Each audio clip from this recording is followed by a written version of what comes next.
Welcome to your Real Estate Review with Alan Canis of Engel and Volker's Silicon Valley, your weekly getaway to the pulsating heart of the global real estate market. Join us as we bring you exclusive interviews with top producing real estate agents from around the globe. Whether you're a buyer, a seller, or just a real estate enthusiast, this is your insider look into the pros, cons, and the captivating allure of the world's most sought after locations. Let's discover where your next dream home awaits. Buckle up for a real estate journey like no other. This is your Real Estate Review with Alan Canis of Engel and Volker's Silicon Valley. Welcome to your Real Estate Review with Alan Canis. That's me of Engel and Volker's Silicon Valley. I am here with my really good friend, Ann Dolan, and she's with the luxury sector in Centro San Miguel. Hello, Ann. Hey, Alan, how are you? It's so good to see you. We made it.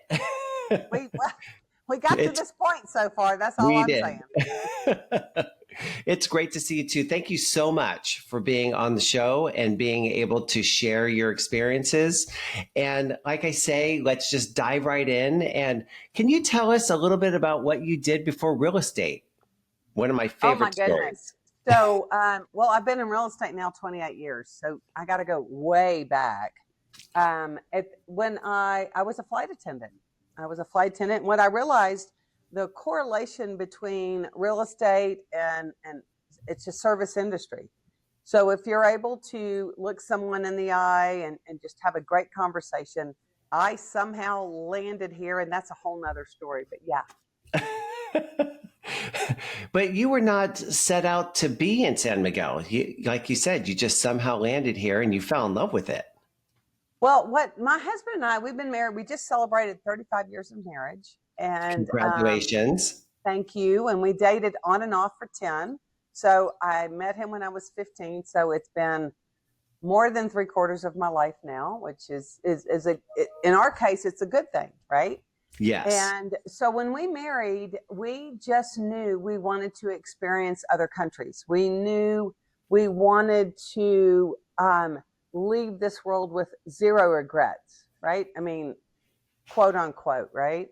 We made a conscious decision to move to another country and to learn another language and to open our own business. And that's what we did. It took us, we married in 90. We came here in 91. In 95, I was here 3 months of the year. In 96, I was living here. In 97, when he left his previous military experience, he joined me in 97. That's awesome. Yeah. I love that you were able to make the transition and you both have flourished where you're at. Yeah, I think if you, we've always had this saying in our family, if you put your lap out there, meaning when you're sitting in a chair and you put your lap out there, that's the only way anything can fall into it. If you sit back and you don't want to try to embrace what might be coming your way, then you'll never get where you're going. You'll never get maybe where you could have gone. You're right. Definitely. Well, please tell us a little bit about the when, how, and why you are in real estate. Because coming from a flight attendant to real estate... Right? It didn't make any sense. So what happened is in 1991, when my husband came back from being in Desert Storm, we flew down here, and that's when you would have to fly to Mexico City versus the two international airports that we have now on either side of us, which is, when we talk about transportation, I'll go deeper into that. So we flew into Mexico City. It took us 12 hours to get here.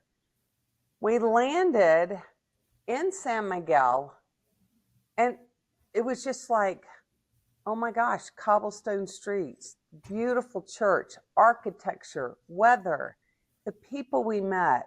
So from the very beginning, even though San Miguel wasn't necessarily where we thought we would go in 91, that is where we ended up.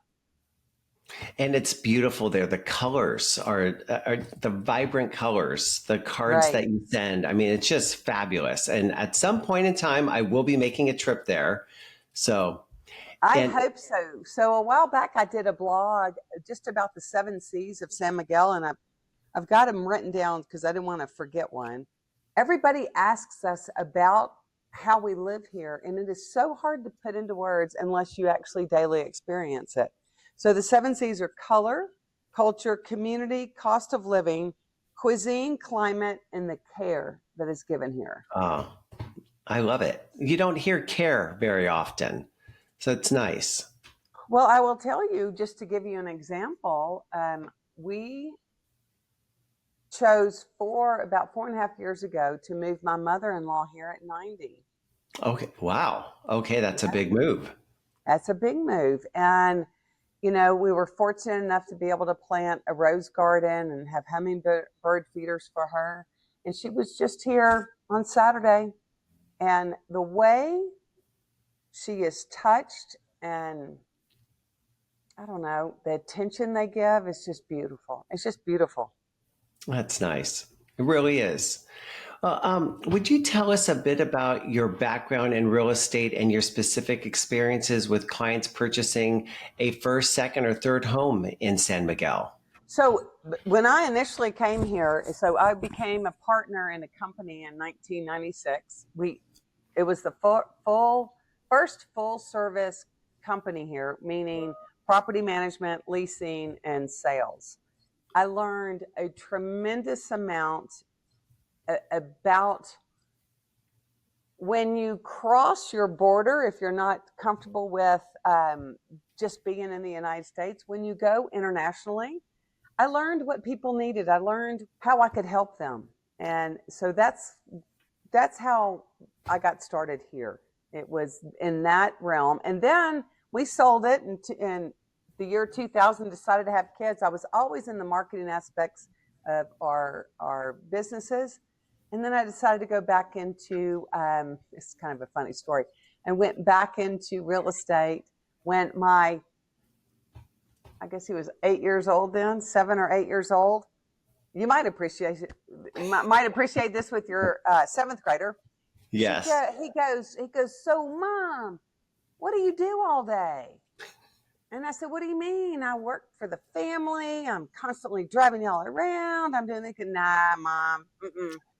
You're at the water park. You're at the water park.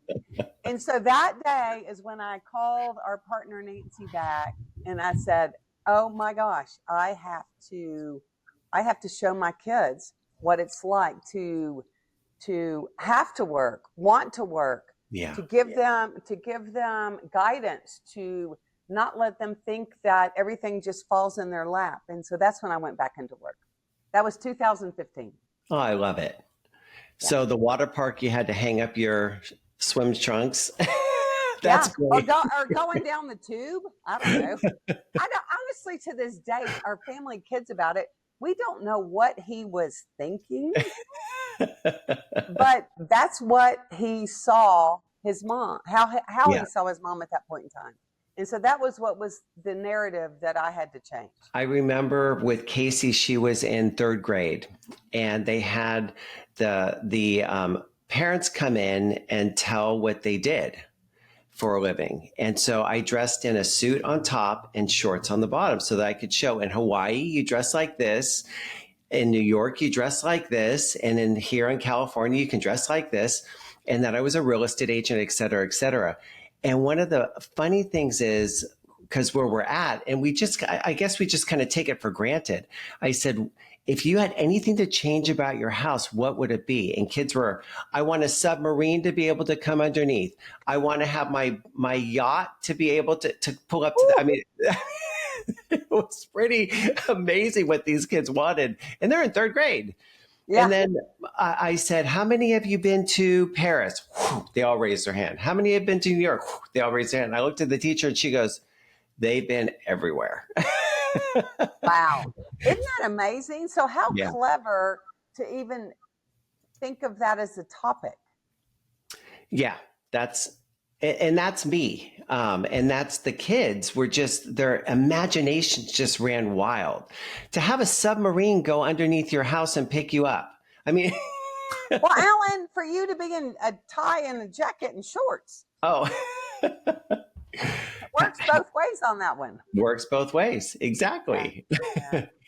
Well, what are some of the unique features or attractions in San Miguel that make it such an appealing destination besides the seas for people coming to purchasing a home there? I think it's an environment. So I was just out with a client this week, and he was trying to incorporate, okay, I'm 50, how am I going to find my group? And I was, trying to find the right words to make him comfortable, because I came here when I was 31. Um, Most of my friends were 20 years older. Now, for the first time, I had a car seat after my kids. I mean, I had someone looking for real estate this week with a car seat. And I have not heard babies, be babies for 22 years in my car.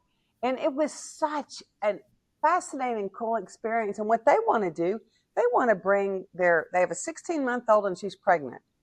So they're looking at a home where they can both work remotely, where their kids can become bicultural and bilingual.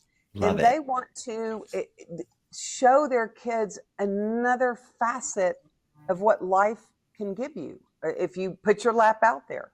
Yeah. It's such an amazing opportunity to be able to add to your children's life and their Yeah. lifestyle.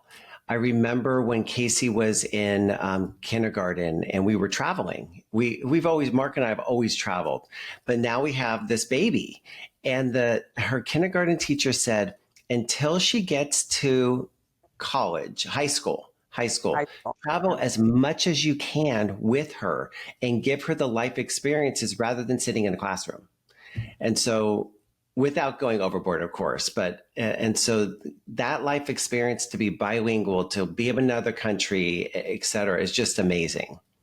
I think every single opportunity that any parent has to expose their child, whether it's state to state, an international border, I think any form of travel helps your kids get a different perspective in life versus just living in the same neighborhood with the same people their Yeah. whole life. So I think the fact that you travel with her is fascinating. I can give you an example of our son who's getting ready to fly in next Thursday to do this.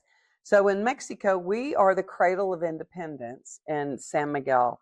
And so since our son was, oh, 6 years old, the first time he did this, he was on a pony, and he would get out of school for the 4 days because he would be in the next state, Querétaro. The governor would it would be like the Paul Revere ride, back when, and he would Oh, hand yeah. the message. So then they ride 2 days. Now, he didn't get to do all that because he was, so young. And then they would hand it to the mayor here. And then the next morning, they handed it to the governor in the next state. And it has Oh, wow. signified the entire, I think because of horses, because of the exposure here, because of where we're located, they understand the independence better than anybody. And so my son's he's now 19, and he is flying in, and he can't wait. He's going to be around the mariachis and, all that you do. But historically, more than anything, is what he lived. Well, it's a great opportunity. It's a great experience. And so many kids, I didn't have that growing up. I had a great childhood, don't get me wrong, but I didn't travel. Not like this. We're Right, a middle class family, and my parents worked. We grew up in the same house. I only moved right. twice in my entire life not my entire life, until I was 22. So, Well, don't you even think that this generation is so different than how we grew up? Exactly what you're talking about. But you'd go to work for a company, and you'd work at the same company for 30 years, wherever that company was. I mean, we're kind of really talking more about family than real estate, but it's all related as how everything has evolved, and with social media and all the things that kids are exposed to. They live in a time where they don't even know what a rotary dial phone is. no. They don't know. How would they know? They don't know what a CD player is. They don't. track tape. Let's take it farther back. 8-track. I wasn't going to go that far back. Maybe I'm showing my age. But no, you're right. And so all of these things but their worlds have expanded so much, and watching that. I mean, we went to Shanghai this year, and it, for this part of the summer, and we summer in Lake Tahoe. There's so many different things we're able to do now that we really didn't do growing up in the 80s and the 70s. And the opportunities weren't there as much, I don't feel. And my dad, like we're talking about, retired from PG&E. He was there for 40 years. Yeah. And same company. But some of those people now are my clients. Mm-hmm. And I understand that commitment, that dedication to the company, to the family, in a different way than we all are doing it now. Yes. So just taking it back a little bit into like our clients, I would guess my average client is probably, well, golly, I had a baby in the car, so, and she was pregnant. So, okay, this was a new one for me. But on average, my guess would be 60 to 65, would be 68 when people really want to open their own horizons because of their own exposure for their age group. And also the thing that makes, going back to the 7 C's, but I'm not talking about that, is the community here. You can come into this community, and if you know one person, you will, within, I swear, 72 hours, you will have 8 people that are going, oh, let's go get a coffee. Oh, let's go have a glass of wine.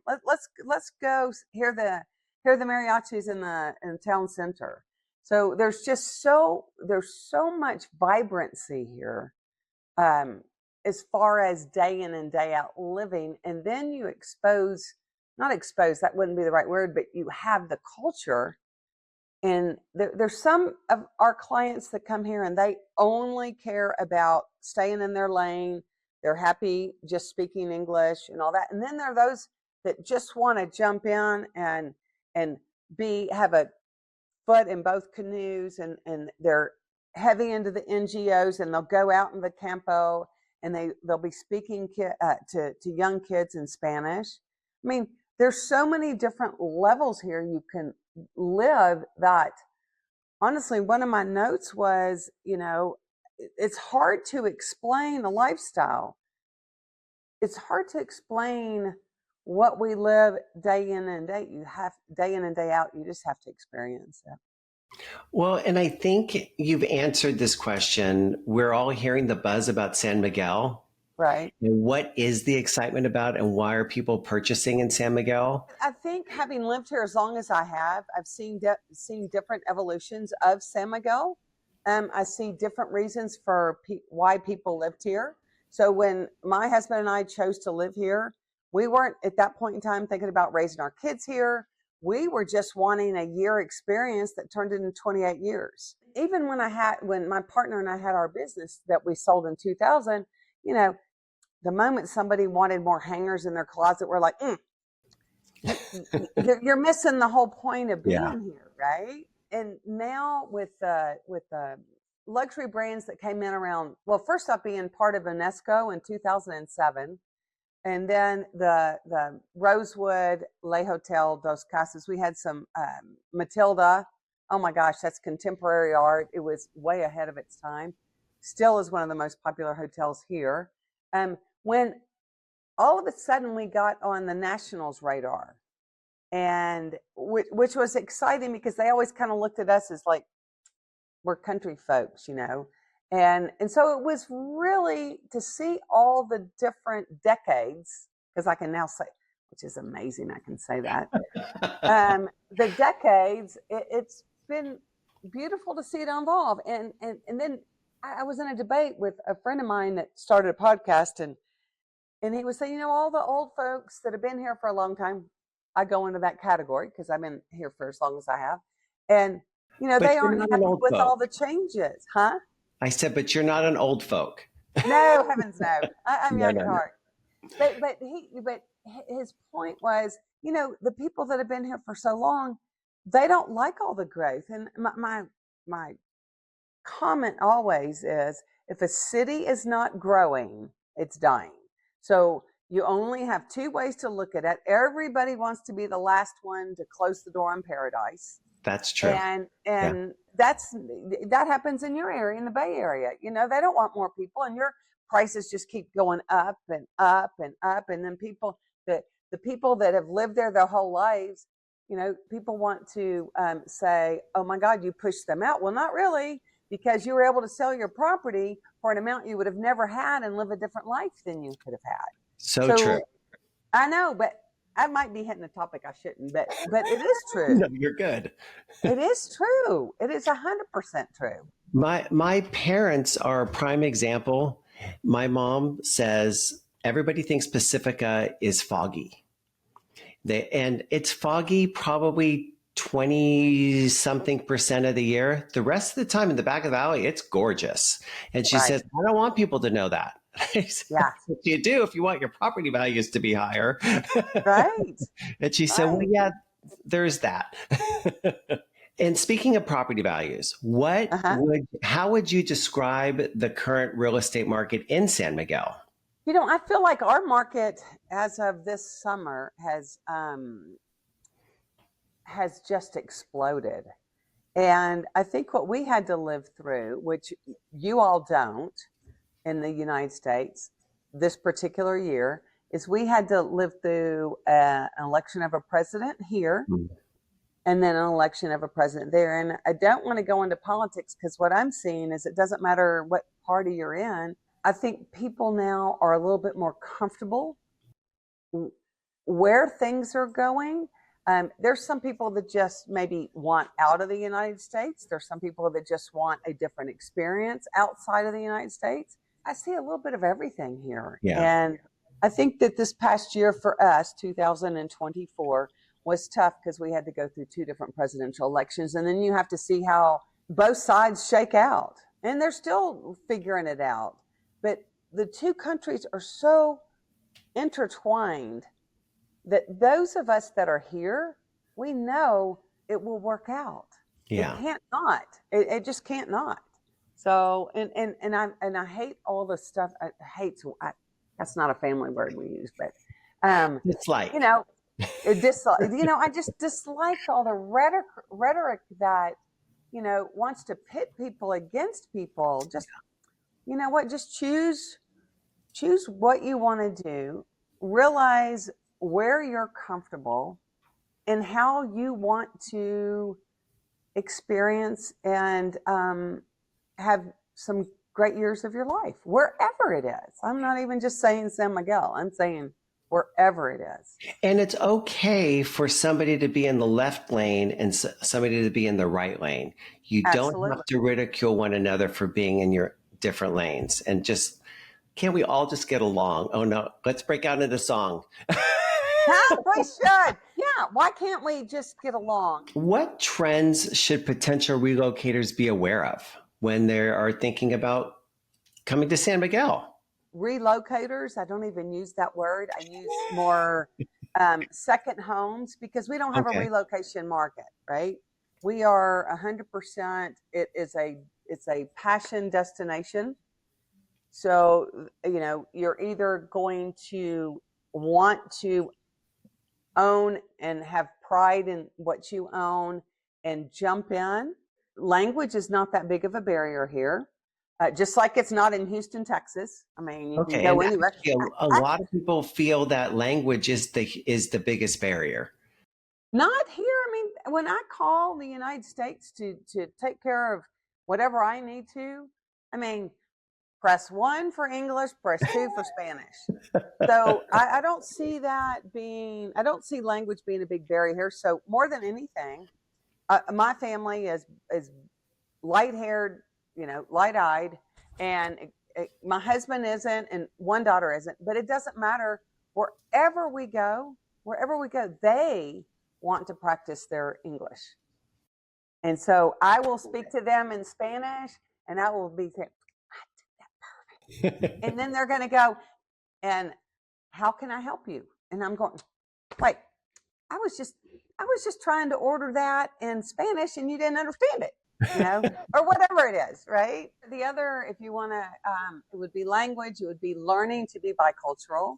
It would be learning to be very respectful.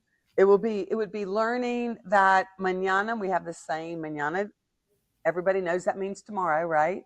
So mañana here doesn't necessarily mean tomorrow. It just means not today. It's not So today. that's another, but that's a culturalism.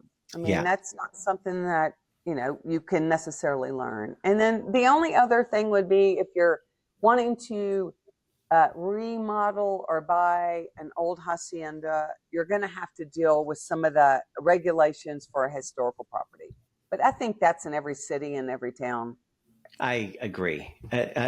Here, where we're at in Burlingame, Hillsborough, San Mateo, I mean, it's pretty strict. Yeah. Lake Tahoe, same thing, it's strict. So that's pretty much everywhere. Right. And we talked about some of the challenges. What are some of the common pitfalls, challenges that people are facing when purchasing in San Miguel, and how do you help them navigate through these? Well, I think our purchasing process is quite simple. It's in your name. It's what I think most states in the U.S. call fee simple.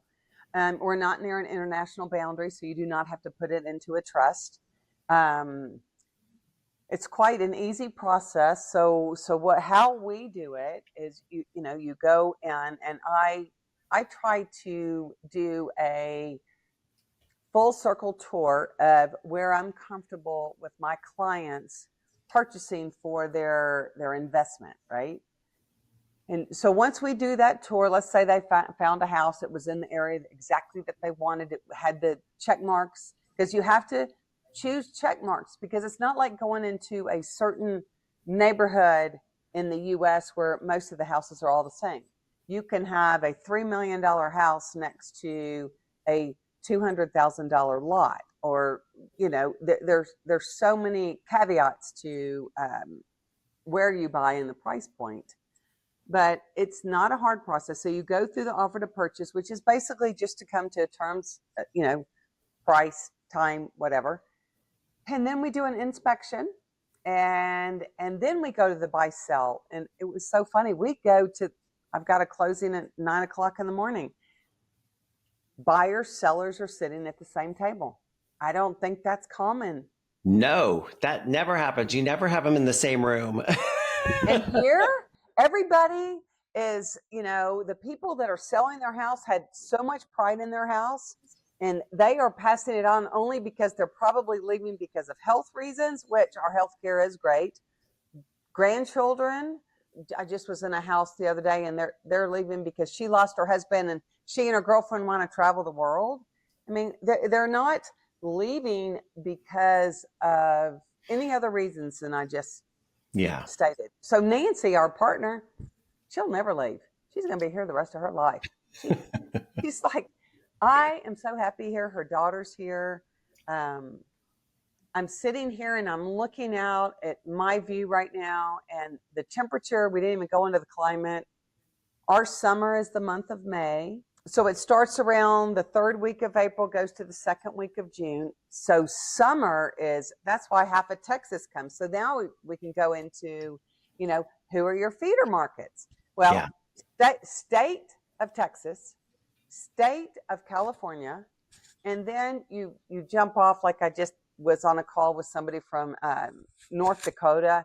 Chicago's a big market, New York, obviously, Nashville, Atlanta. And I would say our main focus in marketing, when we're talking about that, would be to California and to Texas.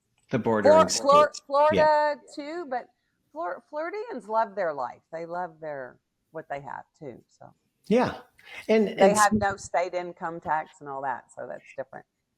And speaking of climate, how is the business and economic climate in San Miguel? Right now, we have been really busy, as we talked about earlier, getting through the 2 elections. And then all of a sudden, July 1st hit, and it has just been wide open. Boom, boom, boom. It's been boom, boom right now. One of my notes I'd made were, we had such a gastronomic, so it changed when the hotels came in. and we became known more as a gastronomic place to Okay. come and a little bit high-end spas and all that. We have a Waldorf that just started.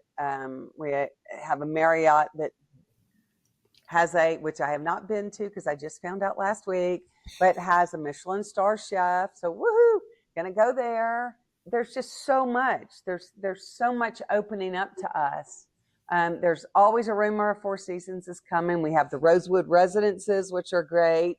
They're getting ready to start 20 more homes. It sounds wonderful.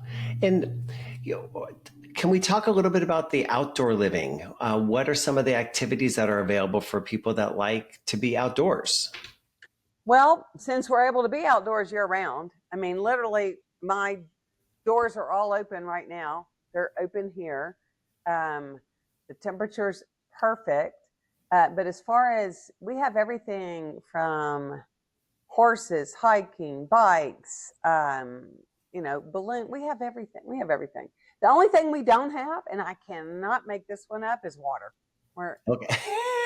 So That would be a little there's tough to do boating. well, wouldn't it? But there's a triangle here of people that I don't know. There's a contingency in Puerto Vallarta, Okay. Zihuatanejo.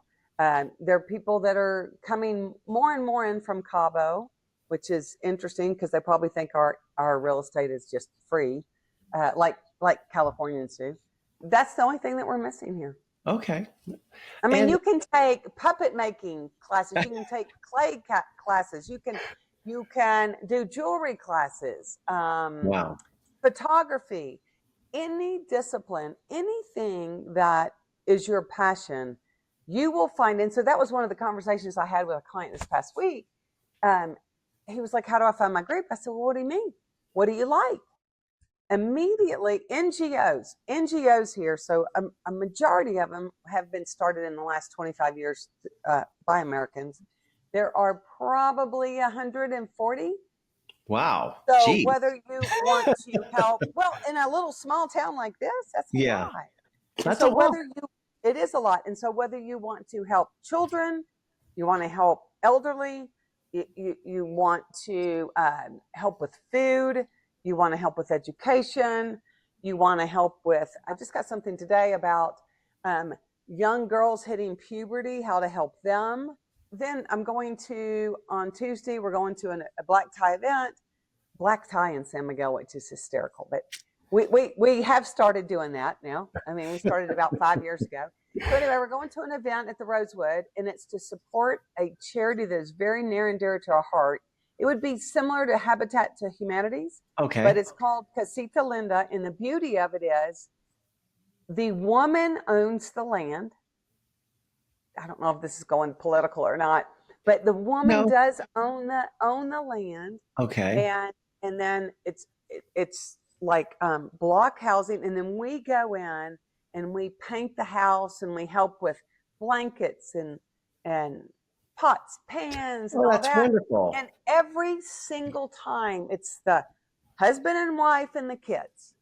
It's the husband and wife and the kids that are out there helping us. And then they come out and they bring us pozole and we'll make tortillas. And oh, I love it. if you've got to be able to, I think if I was going to give a big takeaway, you're doing yourself a disservice in this community if you don't get involved with everybody here. You can't just stay in a certain lane. You shouldn't.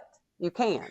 Especially not an area which has never been said before, offers puppet making. Well, okay, so oh my gosh, I'm gonna have to send you. So mojigangas Okay.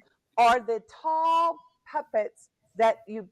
I have one in my office. It was we brought one into our office because it was something for tourists to be able to come in and see and experience.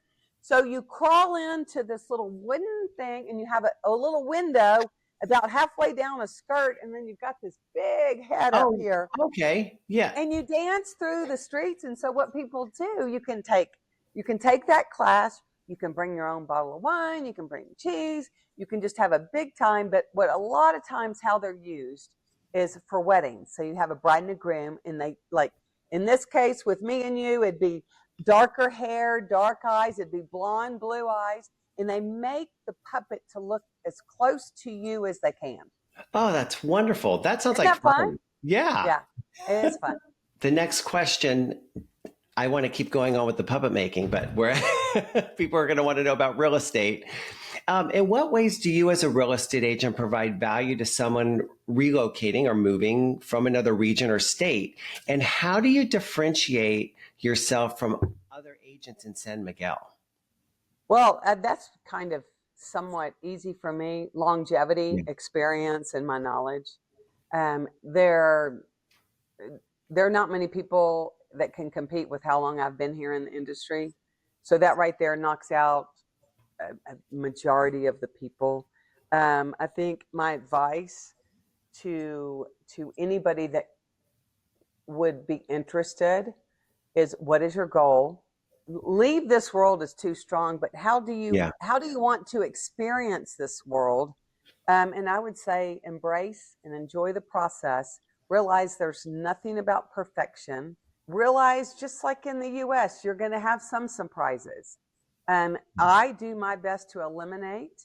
I will spend hours trying to get to an answer if I don't already know it. Like today, I'll give you a little silly example.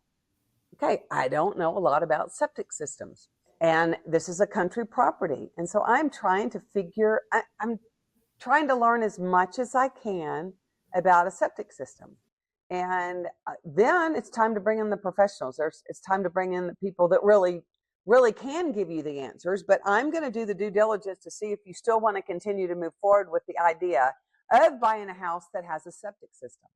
Yeah. And if that gets scary for you, then let's just move on and go somewhere else, and it's tied to the community's drainage. So it's funny that you bring up septic.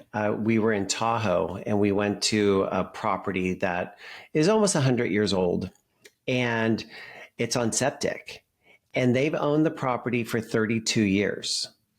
They have never had the septic looked at, emptied, or changed. That blew my mind, because here in the Bay Area, some Hillsborough properties, some Woodside properties, et cetera, have septic, and you have to have them looked at every 2 years. Well, see, that's what my husband was explaining to me. And then it depends on how the septic is set up. Yes. And it depends on how, like I have septic where I live. And Jim said, you know what, in 5 to 10 years, I said, well, why is that such a broad, he said, Ann, it just is because of how we created it. Mm-hmm. Our other house that we had, and oh God, I don't know all these terms because I just heard them this morning, but we had like a rigerator, or I don't know what it was, but we were able to take all of our septic, even the black water, and then put it on our garden. Yes. And so what's the important thing here that my husband Jim made me realize today is, Ann, you've got to find out, is it concrete? Is it plastic? How deep is it? How wide is it? They keep asking me about runoff. Well, I don't know, because I've never had a septic runoff. Well, oftentimes even people that have it, they don't know. They don't know. I had a client in Woodside, and we listed the property, and he didn't tell me it was on septic. He didn't know it was on septic. He's owned it for 17 years. He did not know. And it's been a rental for 16. And I said, wow. Yeah. So that was a shocker, because the neighbors came in and they said, well, you're on septic. There's these 6 homes. And I said, we're like, what? But you know what, Alan, to your point and my point, we wouldn't have even thought of that necessarily. Yeah. You didn't think about that. And it was no negligence at all on like your part, not knowing that in that compound. That was something technically your seller should have told you, right? But he didn't know. He didn't know.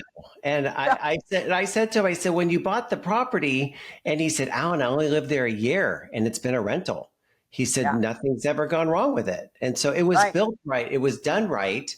But Right. all of a sudden it was like, oh no, and now we're scurrying. But it's our job, and which you do amazing, to find out and do get the history or get the information on it and then inform our clients. So, Right. Okay, I have a question for you now. okay. Uh oh. Engel Volkers, congratulations. Wait, say that again. You Engel Volkers. Oh, thank you. Yeah. Thank That, you. that's new since I met you 4 years ago. Yes. Yeah. It was something that I was not looking to do. And I met Ken Dara Uh-huh. at a function, and we've known each other for years. And before I knew it, we're going to lunch. He is telling me about EV. And then I meet Michelle Pender, and she's telling me about EV. I meet Good. Dolly Hertz, and then Good. Gene Merkelbach. And it's all of a sudden, it's like, wow, how can I not be part of this amazing company? It Good for you. truly amazing company. So now I'm a licensed partner opening the Burlingame office. So yeah, I wanted to give you a shout out because it's been thank fun you. watching you evolve and not evolve. You were already so present, but just this whole new cycle of Engel Volkers for It you. is. It's a whole new exciting chapter. So thank you. Thank you very You're much. welcome. Yeah.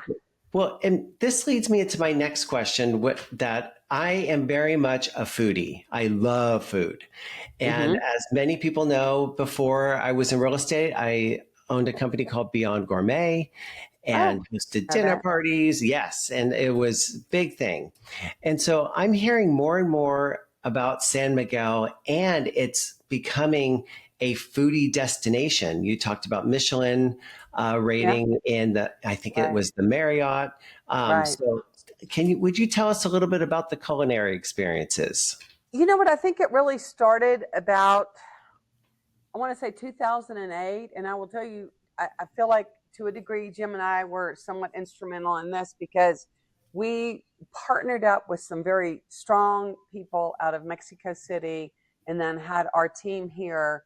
And we had Rick Bayless come in. And I mean, it was 1,000-person event for San Miguel, which doesn't have those kind of events. I mean, hardly now. Well, now we have weddings for 800, but Yeah. yeah, it has changed. But I think when we really started going on the radar, I think that helped it. It was a gourmet magazine out of Mexico City that helped us put this on. It was his idea, obviously. And then when you have a Rosewood, a Matilda, Le Yeah. Hotel, Dos Casas, and so they started back then what was a great name. It was called Smart. So SMA, San Miguel de Allende, but then you play off of the ART for art. And so we all began being involved in all kinds of culinary events, art openings. And so that's when San Miguel trajectory really started to shift because it became on people. It became geez, Lord, I can't get it out right.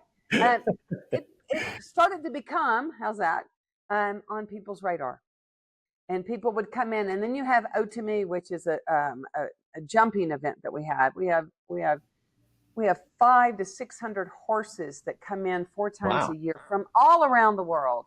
And so their expectations for food, I mean, this all was happening in the same time. And so their expectations for a nice meal, just everybody started to have to elevate. How do you think that the real estate market has changed in the recent years, particularly in regards to the purchasing trends in San Miguel? My clients are coming here for multi-generational reasons. Grandparents. So Jim and I had a party on the 2nd of January. We had about 150 people here, and it was a beautiful moment because the people that he and I had started with, because remember at the beginning I said all of our friends were older because we came here Yeah. so young.